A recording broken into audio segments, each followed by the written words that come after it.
Bonsoir, soyez bénis mes amis, mes frères, mes fils, au nom de notre Seigneur Jésus-Christ. Je suis très content ce soir parce que nous allons partager encore une fois la parole ensemble. Mais avant, j'aimerais demander à tous ceux qui nous suivent de partager, de liker, n'est-ce pas, cette vidéo. Partagez au maximum parce que nous voulons gagner les âmes pour notre Seigneur Jésus-Christ. Ce soir, je suis dans la joie. Parce que quelqu'un va recevoir quelque chose. Nous aurons des temps merveilleux, des temps puissants, glorieux. Mais avant, nous allons commencer par la prière. Seigneur, tu es le Dieu Tout-Puissant, créateur du ciel et de la terre. Jésus-Christ est ton Fils, le seul sauveur de l'humanité. En dehors de lui, il n'y a pas de salut. C'est pourquoi ce soir, par le Saint-Esprit, touche le plus grand nombre. Permets-nous, Seigneur, d'avancer, Seigneur. Permets-nous d'aller plus loin avec toi. Merci parce que durant ces 30 minutes, tu vas toucher le cœur d'une personne, tu vas amener quelqu'un à un autre niveau. Que toute la gloire te revienne au nom de Jésus-Christ. Amen. Béni soit le nom de notre Seigneur Jésus-Christ. Ce soir, nous n'avons que 30 minutes, s'il vous plaît, à passer ensemble. C'est pourquoi, redressez-vous, suivez, n'est-ce pas, le culte, et nous commençons.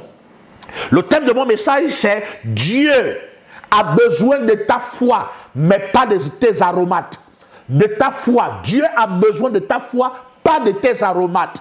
Dieu a besoin de ta foi, pas de tes aromates. Écoutez ce que la Bible déclare. Nous allons commencer par Marc chapitre 16 à partir du premier verset. La Bible déclare, lorsque le sabbat fut passé, Marie de Magdala, Marie mère de Jacques et Salomé achetèrent des aromates afin d'aller embaumer Jésus. Le premier jour de la semaine, elle se rendit au sépulcre de grand matin, comme le soleil venait de se lever. Elle disait entre elles, qui nous roulera la pierre loin de l'entrée du sépulcre? Et en levant les yeux, elle aperçut que la pierre, qui était très grande, avait été roulée. Elles entrèrent dans le sépulcre, virent un jeune homme assis à droite, vêtu d'une robe blanche, et elles furent épouvantées. Il leur dit, ne vous épouvantez pas. Vous cherchez Jésus de Nazareth qui a été crucifié. Il est ressuscité, il n'est pas ici. Voici le lieu où on l'avait mis. Mais allez dire à ses disciples et à Pierre qu'il vous précède en Galilée. C'est là que vous le verrez comme il avait dit. Il y a des personnes qui ne veulent pas placer leur carrière et leur vie dans le monde de la foi. La foi, n'est-ce pas, est un monde dans lequel chaque chrétien devrait vivre. L'incrédulité est l'ennemi de la foi. La foi est une ferme assurance des choses qu'on espère, une démonstration de celles qu'on ne voit pas. Mais la foi, c'est placer sa confiance dans la parole de Jésus, placer sa confiance dans la personne de Jésus. Bien-aimé dans le Seigneur, Jésus-Christ ressuscite avant que l'offrande des aromates n'arrive. Pourquoi Jésus a refusé les aromates? Il aurait pu accepter, mais il a refusé les aromates en ressuscitant avant que ces femmes n'arrivent. Et pourtant, la Bible dit qu'elles sont venues très tôt le matin pour offrir des aromates afin d'embaumer le corps de Jésus. Ça veut dire qu'elles avaient raté, elles n'avaient pas compris les enseignements que le leader Jésus leur avait accordés. Elles ont agi contrairement à la parole. Elles ont agi contrairement à l'enseignement. Jésus avait dit, je vais mourir. Le troisième jour, je vais ressusciter.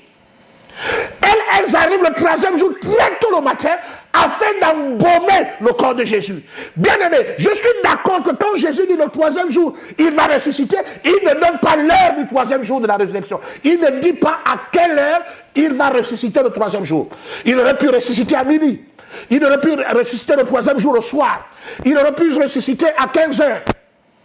Ces femmes sont arrivées le troisième jour, très tôt le matin. La résurrection a eu lieu avant que ces femmes n'arrivent. Bien-aimés, cette offrande était une offrande d'incrédulité. Écoutez-moi, bien-aimés, vous pouvez pleurer dans votre chambre et pleurer d'incrédulité, ça ne va jamais changer. Vous pouvez sauter, crier, Tant qu'il y a l'incrédulité dans votre cœur, le Seigneur ne va pas agir. Jésus s'en fout que tu pleures l'incrédulité. Ce qu'il veut, c'est que tu crois. Il a dit, croyez en Dieu et croyez en moi.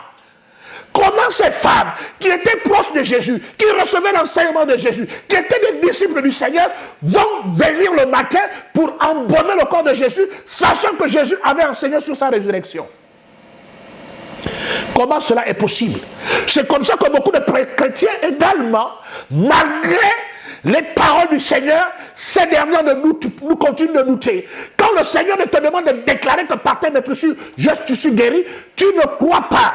Quand tu déclares avec plein d'incrédulité dans ton cœur. Il est temps que ça change. Dieu n'a pas besoin de ton offrande pleine d'incrédulité. Dieu n'a pas besoin des larmes pleines d'incrédulité. Dieu n'a pas besoin des incrédules. Les incrédules vont assécher leur avenir. Les incrédules vont assécher leur destinée. Lorsque tu es incrédule, bien-aimé, tu vas assécher ton futur. Parce que Dieu n'utilise pas les incrédules. Quand vous regardez la liste de Hébreux chapitre 6, c'est par la foi qu'Abraham fit ceci. C'est par la foi qu'Abel offrit son offrande. L'offrande des aromates était une offrande d'incrédulité. Alors que quand on donne l'offrande, on donne une offrande par la foi. Et je vais vous montrer que cette offrande des aromates était une offrande d'incrédulité. Pourquoi? Parce qu'elle était destinée à embaumer le corps de Jésus. Donc ça veut dire que ces femmes étaient seulement dans des émotions, mais elles n'étaient pas dans la profondeur de la connaissance de la parole. Elles ne croyaient pas que Jésus allait ressusciter. Jésus est ressuscité avant qu'elle n'arrive avec les aromates. Quel était le rôle des aromates? Quel était le rôle des aromates? Écoutez ce que la Bible déclare. Je vais d'abord donner une définition du mot aromate. Non, je vais donner une définition du mot embaumé, parce que la Bible dit, lorsque le sabbat fut passé, Marie de Magdala, Marie mère de Jacques et Salomé achetèrent des aromates afin d'aller embaumer le corps de Jésus. Donc les aromates avaient un rôle bien spécifique. Mais je vais simplement m'attarder sur le mot embaumer, puisque les aromates avaient deux principaux rôles: la conservation et le parfum du corps. Donc, embaumer, le verbe embaumer ici signifie remplir un cadavre des substances qui permettent de le sécher, de le dessécher et de le conserver. Le deuxième rôle des aromates d'embaumer, c'est remplir d'une odeur agréable. Donc, les aromates avaient pour but d'embaumer le corps de Jésus. Donc, de le dessécher et de le conserver. Les aromates également avaient un rôle de donner un parfum au corps de Jésus. Voilà une offrande pleine d'incrédulité. Une offrande où des femmes qui sont restées à côté de Jésus pendant des années, qui ont prié avec Jésus, qui ont mangé avec Jésus, qui ont écouté la parole de Dieu avec Jésus, mais n'ont pas reçu l'enseignement sur la résurrection leur a dépassé. Elles n'ont pas cru. C'est comme ça qu'on dit aux chrétiens: écoutez, vous devez croire à la parole, même quand elle est difficile, même quand elle est forte, vous devez croire, vous ne devez pas douter.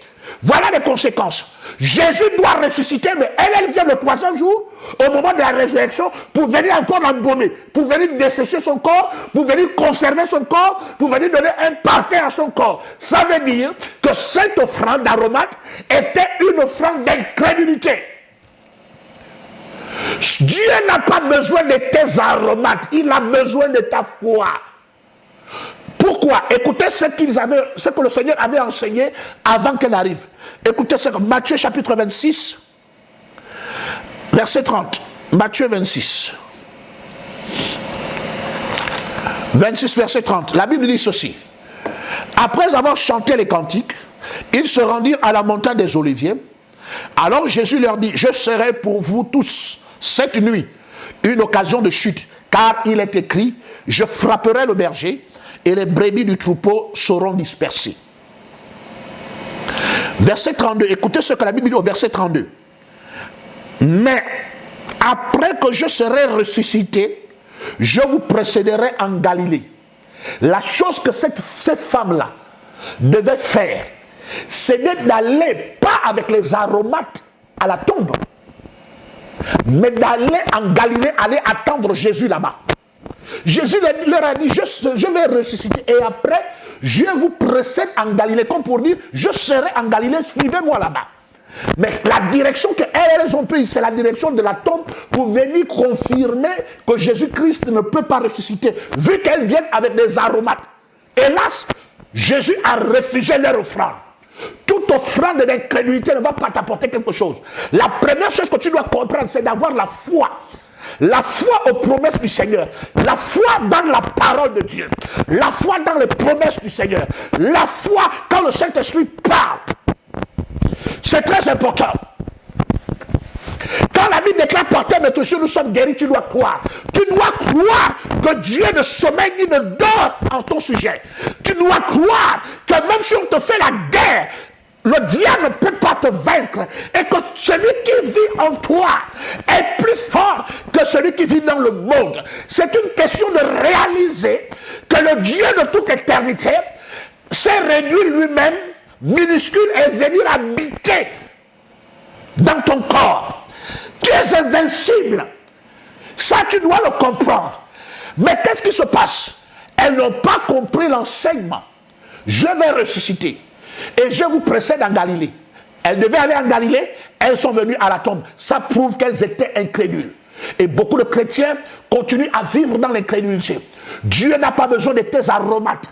Dieu n'a pas besoin. Les aromates ici symbolisent les pleurs d'incrédulité. Les aromates symbolisent aussi ici les jérémiades, des gens qui sont dans les jérémiades, qui se plaignent à chaque fois parce qu'eux n'ont pas de foi. On appelle ça les ingrédients de l'incrédulité. Les ingrédients de l'incrédulité, c'est la peur, c'est les pleurs, les jérémiades, les lamentations. Voici des aromates dont Dieu n'a pas besoin. Dieu a besoin de foi. La Bible déclare que David pleura. Dans 1 Samuel chapitre 30, David a pleuré jusqu'à ce qu'il n'avait plus de larmes. Mais la Bible dit ensuite, David reprit courage en s'appuyant sur l'Éternel. Ta chair peut pleurer. À un moment de ta vie, tu peux pleurer parce que tu as perdu quelqu'un. Tu peux pleurer parce que tu as perdu ton entreprise. Mais Dieu t'attend à un carrefour où il veut que tu reprennes courage en s'appuyant sur lui, en s'appuyant sur sa parole. Peu importe ce qu'on a dit sur ta vie. On a dit que tu n'auras pas d'enfant. Appuie-toi sur la parole du Seigneur, my God. Appuie-toi sur la parole. Parle la parole, déclare la parole, proclame la parole. Bien-aimé dans le Seigneur, choisis une parole pour toi et déclare ce que le Seigneur a dit. Ce que Dieu a dit, il a dit. Elles ont refusé de croire à l'enseignement sur la résurrection. Et l'ange de leur rappeler qu'écoutez, il vous a dit qu'il n'est pas ici, qu'il va ressusciter. Il vous précède en Galilée. Et quand on annonce à Pierre que le tombeau est vide, Pierre qui était le leader, au lieu de comprendre que je savais que le tombeau allait être vide, je m'en vais en Galilée où il nous a dit, il revient avec Jean tous pour chercher à comprendre si vraiment il est ressuscité. Alors ils arrivent tous dans la tombe, ils trouvent que la tombe est vide. C'est là où ils commencent à croire.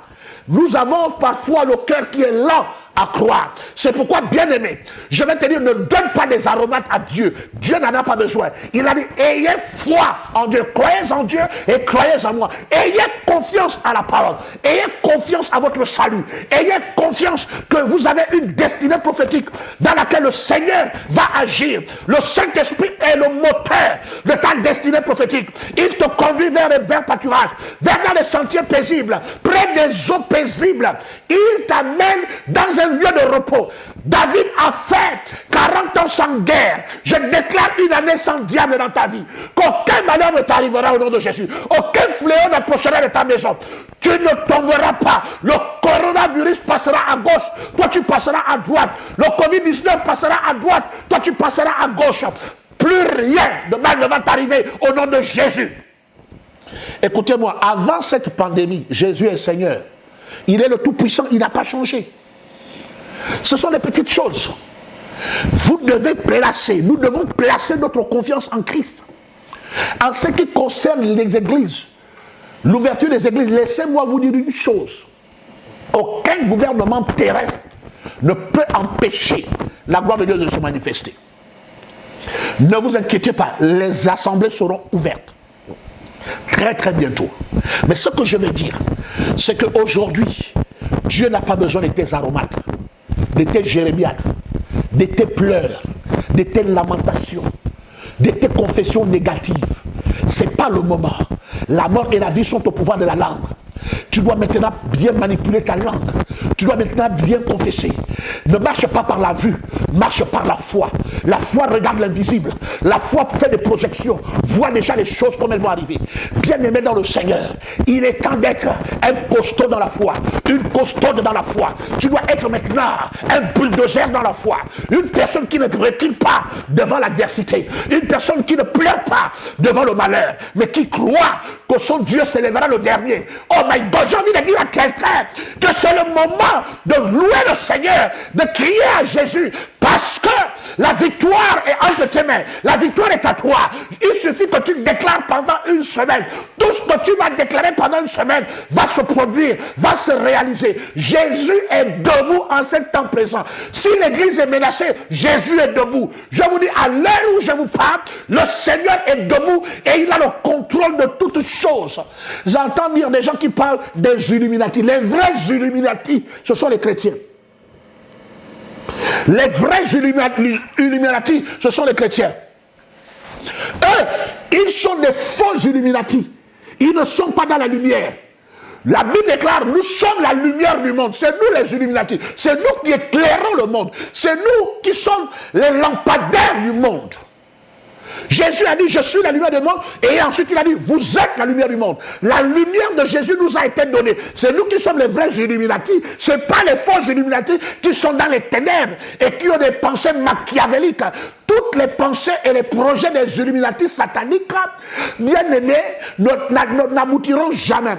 Le diable est le singe de Dieu. Quand Dieu fait ça, le diable aussi copie. Nous sommes la véritable lumière du monde. Nous sommes les vrais Illuminati.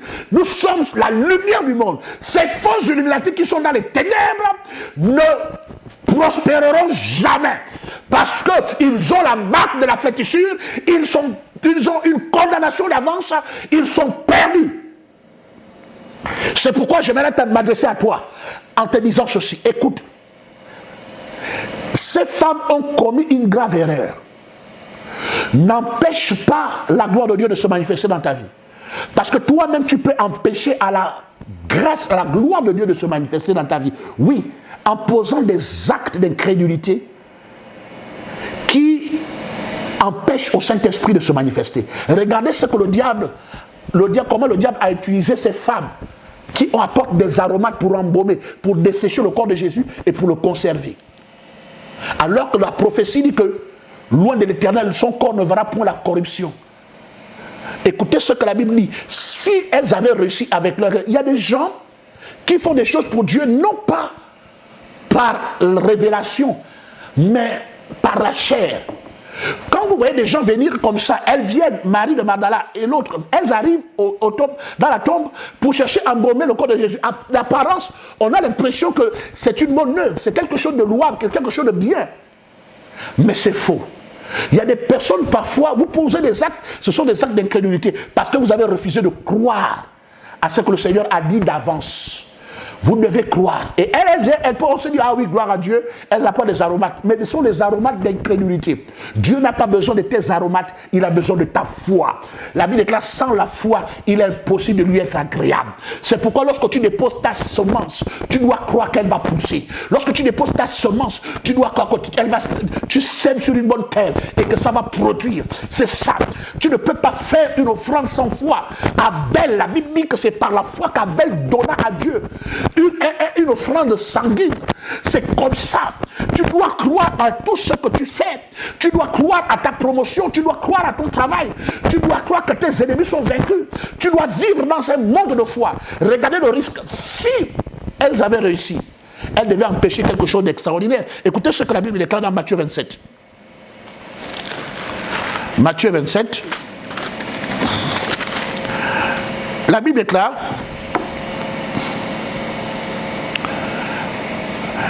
Au verset 49, on va lire Matthieu 27, verset 49. Mais les autres disent, laissons, voyons si Élie viendra le sauver. Jésus poussa de nouveau un grand cri et rendit l'âme. Et voici, le voile du temple se déchira en deux, depuis le haut jusqu'en bas. La terre trembla. Les rochers se fendirent. les sépulcres s'ouvrirent et plusieurs corps des saints qui étaient morts ressuscitèrent. Étant sortis des sépulcres, après la résurrection de Jésus-Christ, ils entrèrent dans la ville sainte et apparurent à un grand nombre de personnes. La résurrection de Jésus-Christ a apporté la résurrection de plusieurs saints qui étaient morts depuis longtemps. L'onction du fantôme. Ça dit que les gens se disent, oh, Jésus meurt. Quand il ressuscite, la Bible déclare, plusieurs corps des saints ressuscitaient. Ça veut dire quoi? En même temps, Jésus-Christ, la pierre est roulée, il ressuscite. Il y a plusieurs corps des saints. S'il vous plaît, plusieurs corps des saints, pas de la sainteté de toi, ta sainteté à toi, mais de la sainteté qui vient de Christ. Plusieurs corps des saints ressuscitèrent. J'aimerais vous expliquer cela. Vous voyez que elle voulait empêcher cette résurrection des saints. Quand Jésus ressuscite, il y a eu un grand tremblement de terre. La résurrection, quand tu crois à la puissance de la résurrection, les sorciers de ta famille tremblent, les magiciens tremblent, les ennemis de ton environnement tremblent, parce que tu as l'onction de la résurrection. J'aimerais que cette semaine, tu invoques l'onction de la résurrection. Quand Jésus-Christ ressuscite, la Bible dit quoi? La Bible dit que, la première chose, le temple, voici le voile du temple se déchira en deux. Deuxièmement, la première chose, la puissance de la résurrection apporte un chemin là où tout semble fermé. La puissance de la résurrection apporte un chemin là où tu n'es pas autorisé à rentrer. La puissance de la résurrection te apporte la puissance pour entrer là où tu ne peux pas rentrer. Tu veux voir le président, tu ne peux pas, tu n'as pas d'opportunité, tu n'as pas de capacité, tu n'as pas, n'est-ce pas, de relation. La puissance de la résurrection déchire le voile en deux afin de te laisser entrer dans un lieu où tu ne pouvais pas rentrer. Voici ce que la puissance de la résurrection peut faire. Ça peut t'introduire dans des lieux élevés, dans des endroits de gloire, là où tu ne pouvais jamais rentrer. Parce que quand le voile du temple s'est déchiré en deux, ça veut dire que le lieu très saint était devenu accessible à tout le monde. C'est la même chose que la puissance de la résurrection en toi peut produire pour te permettre de rentrer dans les lieux élevés, dans des lieux de gloire, te permettre d'entrer dans des pays où tu n'avais jamais imaginé. Parce que la puissance de la résurrection déchire et apporte un chemin. C'est la puissance de la résurrection qui a permis que la mer rouge se fend. C'était une préfiguration de l'onction de la résurrection qui allait se produire. Écoutez, la deuxième chose, la Bible déclare ceci, la terre trembla. Oh my God. La terre trembla. Écoutez-moi, bien aimé, la puissance de la résurrection fera trembler tes adversaires. La puissance de la résurrection fera trembler l'environnement là où tu te trouves. C'est pourquoi beaucoup de chrétiens ont des persécutions. Parce que pendant que tu pries là, la puissance de la résurrection se manifeste. Il y a des tremblements de terre dans le monde spirituel. À tel point que les démons et les sorciers de ton quartier sont dans l'insécurité. Tu dois croire à la puissance de la résurrection. Quand Jésus-Christ est ressuscité, la terre a tremblé. Je déclare que la terre de tes ennemis tremble. Je déclare que la terre des sorciers de ta famille tremble. Au nom de Jésus-Christ de Nazareth, je déclare maintenant que ceux qui doivent donner ta promotion tremblent en ta présence. Au nom de Jésus-Christ de Nazareth, que les projets de l'ennemi contre toi tremblent maintenant. La puissance de la résurrection a apporté le tremblement. Et la Bible déclare, les rochers se fendirent. La puissance de la résurrection va fendre les rochers, va fendre l'incrédulité la plus dure du membre de ta famille. Le rocher, c'est le symbole de la dureté. Écoutez-moi attentivement. Les rochers se sont fendus plutôt. Les rochers se sont fendus. Écoutez-moi. La puissance de la résurrection fend les rochers. Donc le fibrome, si c'est un rocher devant toi, il se fend. Les myomes tombent. Peu importe le rocher du diable qui se pose devant toi, il sera fendu. Maintenant, à cause de la puissance de la résurrection. Accepte la puissance de la résurrection par la foi. Dis avec moi, je déclare la puissance de la résurrection dans ma vie. Je déclare la puissance de la résurrection dans mon travail. Commence à faire des déclarations, c'est très important. La puissance de la résurrection. Ensuite, la Bible déclare, les sépulcres s'ouvrirent et plusieurs corps des saints qui étaient morts ressuscitèrent. Si par la puissance de la résurrection, des gens qui étaient morts il y a 20 ans, il y a 15 ans, sont ressuscités. Écoutez-moi. Ça veut dire que la puissance a d'abord enlevé le sépulcre, a cassé l'ouverture.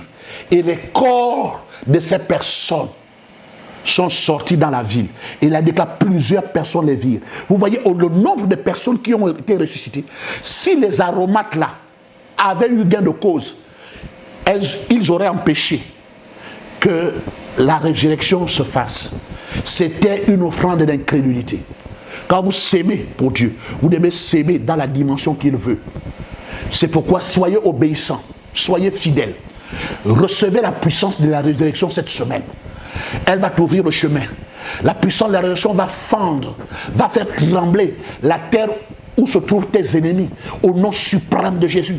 Ils vont tomber sous ton pouvoir. La puissance de la résurrection va fendre les rochers. Ça veut dire que la situation la plus difficile, la plus dure, va se fendre au nom de Jésus. Si tu crois à la puissance de la résurrection, la puissance de la résurrection va ressusciter tout ce qui était mort dans ta vie, les affaires qui étaient mortes. Tout ce qui était mort revient à la résurrection. Le système qui ne pouvait plus produire les enfants, le cancer qui avait déjà détruit certaines choses dans ta vie, déclare la puissance de la résurrection au nom suprême de Jésus. Il y a des choses qui vont ressusciter, qui vont revenir. Et j'aimerais que tu pries pour cela, au nom de Jésus-Christ de Nazareth. C'est pourquoi Dieu n'a pas besoin de tes aromates. Dieu a besoin de ta foi pour voir ces choses s'opérer. J'aimerais te dire que confesse, déclare, proclame la puissance de la résurrection. Déclare, réalise que le verset de Matthieu chapitre 27, n'est-ce pas, relate tout ce que la résurrection de Jésus-Christ a pu apporter. Je suis touché, vous vous imaginez, des gens qui étaient morts depuis 20 ans qui sont venus, rentrer dans les maisons. Je suis sûr que beaucoup de familles ont fui certainement. Parce qu'ils étaient nombreux qui avaient ressuscité lorsque Jésus-Christ était ressuscité. C'était un miracle extraordinaire. J'ai compris que Jésus-Christ est le Tout-Puissant. Et nous bénissons le Seigneur pour son nom. Je suis venu dire qu'aujourd'hui, Dieu n'a pas besoin de tes aromates incrédules. Dieu a besoin de ta foi. Il n'a pas besoin de tes pleurs, de tes jérémias, de tes lamentations. Il a besoin de ta foi.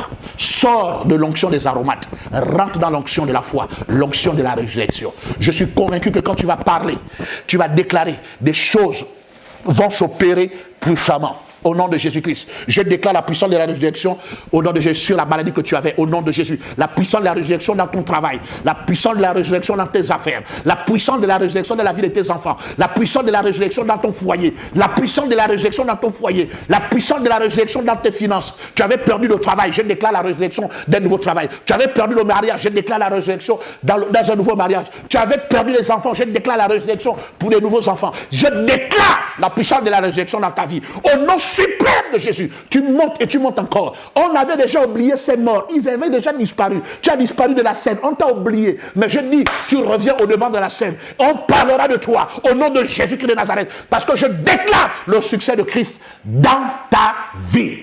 Dieu n'a pas besoin de tes aromates, Dieu a besoin de ta foi. C'était mon message de ce soir. Je suis content de t'avoir parlé de ce thème. Merci parce que la foi commence à naître dans ta vie. Continue de prier après ce programme. Prie, prie et que Dieu te bénisse. Je te dis merci pour ces moments passés dans la présence du Seigneur au travers de sa parole. Et nous continuons à être ensemble dimanche lorsqu'il sera 11h30. Nous serons ensemble. Que Dieu vous bénisse. Au revoir.